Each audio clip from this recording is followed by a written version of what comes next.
신이 보내신 성령에게 집중하고 순종하여 완전한 지배와 통제를 받는 것이 신앙의 정점이고 신이 정의하신 내 마음에 합한 자이며 완전한 자입니다. 그런 인간이 되었을 때 우린 인간 이상의 초월적 능력을 발휘하는 탁월한 인간이 될 수 있고 제가 성령에게 집중하고 순종하는 동기이기도 합니다.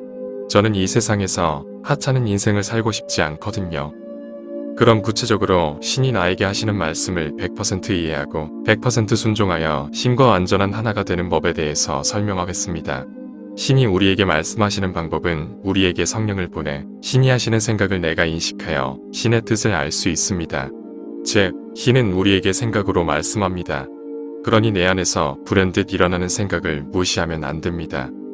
그 생각들이 나에게 하시는 신의 말씀일 수 있으니 진지하게 받아들이고 쓸데없는 생각이라며 무시하지 말아야 합니다. 신의 생각과 나의 생각은 어떤 차이가 있을까요?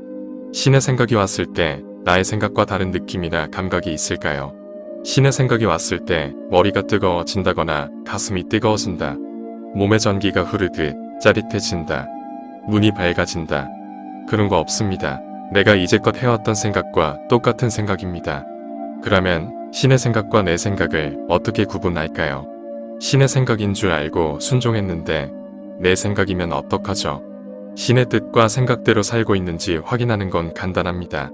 우리가 신의 생각과 뜻대로 살면 마음이 기쁘고 평안하고 담대합니다. 반대로 우리가 신의 뜻을 무시하고 내 생각과 내 뜻대로 살면 마음이 초조하고 불안하고 우울합니다. 그러니 여러분의 심리 상태, 마음의 상태를 잘 보세요. 기쁘고 평안하고 담대하면 신의 뜻대로 잘 살고 있는 것이고 초조하고 불안하고 우울하면 신의 뜻을 무시하며 내 마음대로 살고 있는 것입니다. 그러면 신의 뜻과 생각대로 살아가려면 구체적으로 어떻게 연습하고 훈련해야 할까요? 첫째, 아침에 잠에서 깨어나면 일어나 앉아 이렇게 소리내어 기도합니다. 성령이여 임하소서. 집중하고 순종하겠나이다.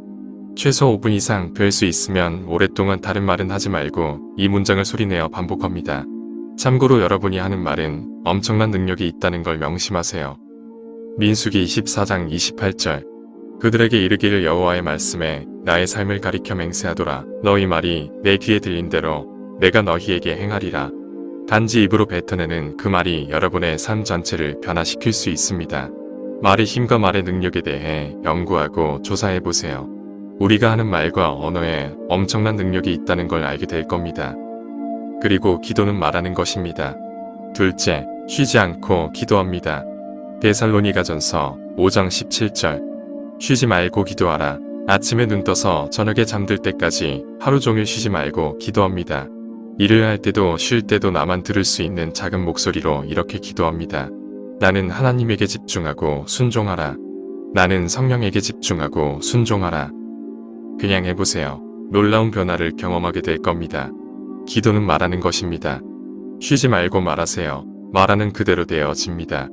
셋째, 나의 마음과 심리 상태를 수시로 점검해봅니다. 기쁘고 평안하고 담대해서 내일의 삶이 기대된다면 나는 지금 신에게 집중하고 순종하며 잘 살고 있는 겁니다. 그러나 우울하고 불안하며 초조해서 내일의 삶이 기대되지 않는다면 신을 무시하며 잘못 살고 있는 것입니다. 이렇게 매일의 삶을 훈련하고 오랜 시간 연습하면 신의 생각대로 사는 삶과 내 생각대로 사는 삶이 명확하게 구분되어집니다. 매 순간 성령님에게 철저히 집중하고 순종하는 삶을 살아가면 자연히 기쁘고 평안하고 담대한 삶을 살게 됩니다. 그리고 지속적으로 그렇게 살다 보면 결국 나는 신과 완전히 하나가 된 완전한 자가 되어집니다. 신이 다윗에게 정의하셨던 내 마음에 합한 사람이 되어집니다. 저번 영상에서 말했듯 신은 우리 삶에 사소하고 일상적인 말씀을 하시지 거창하고 대단한 것을 말하지 않습니다. 예를 들면 미중 무역 전쟁으로 인한 한국의 대응 전략, 예수님이 다시 오실 시점, 지구온난화에 대한 하나님의 입장, 이런 얘기 안 하십니다. 우리가 중요하게 생각하지 않는 평범하고 일상적인 것에 신이 기뻐하는 것들이 있습니다. 그리고 그런 사소한 것에 충실할 때 우리는 신의 기준에서 성숙한 인간이 됩니다. 신이 하루에 10번 말했는데 한 번 신의 생각을 이해하고 한 번 순종했다면 그는 신에게 10% 순종하는 인간으로 10점짜리 인간입니다. 신이 하루에 10번 말했는데 5번 신의 생각을 이해하고 5번 순종했다면 그는 신에게 50% 순종하는 인간으로 50점짜리 인간입니다.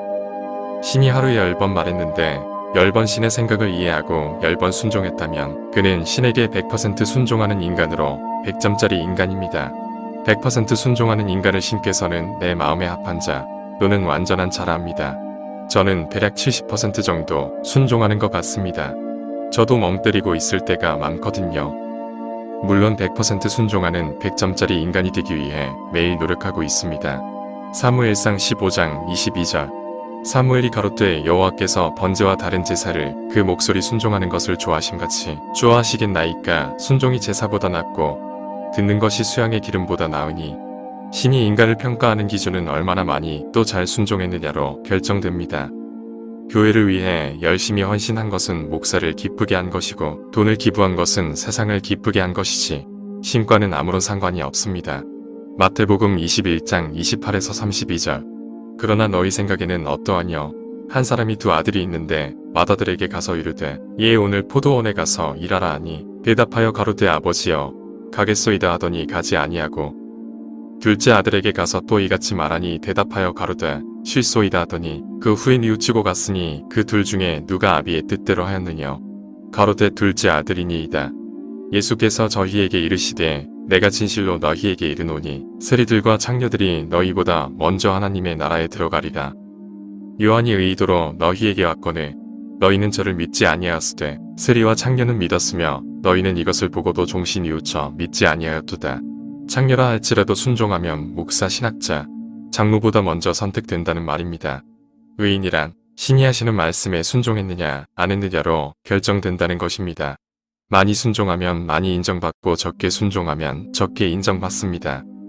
많이 인정받으면 많이 사랑받고 적게 인정받으면 적게 사랑받습니다. 많이 사랑받으면 많이 축복받고 적게 사랑받으면 적게 축복받습니다.